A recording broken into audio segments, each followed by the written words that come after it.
Hello everyone, how are y'all doing? I promise to make this talk very practical and relevant to everybody in the audience, whether you work for a small company or a large company. The pandemic made us reassess all of our assumptions about how we live, how we work, how we learn, how we socialize. And I think it's really important as we go into this new era of hybrid work that we don't lose sight of the workplace innovations that came about over the last couple years. I spent the last 2 years with my dear friend Pete Ferrazzi doing a massive research project with Harvard Business School.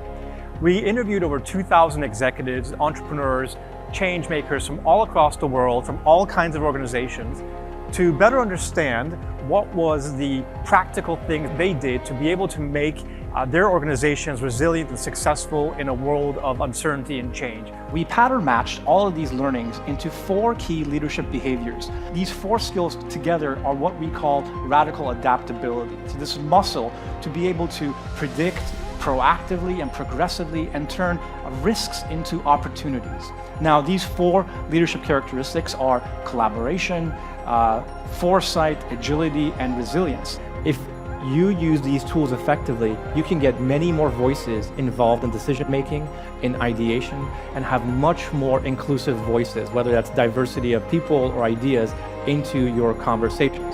Those organizations that have gotten rid of these myths of collaboration, of inclusion, of resilience, they are the ones that are going to thrive in this new world of work. You as leaders have to design the incentives and the collaborative models in order to succeed in this new era, because the newer generations demand it. The Great Resignation is a story of those organizations that are not willing to change and are not willing to adapt to the future. And it's happening because they're not changing their behaviors, they're not changing their attitudes, they're not trying to meet people where they're at. The pandemic made all of us change how we live and work, and it changed our expectations of how we want to live. People are looking for a flexible place to work. They're looking for a place that's meaningful, a place that is purposeful, a place that's inclusive.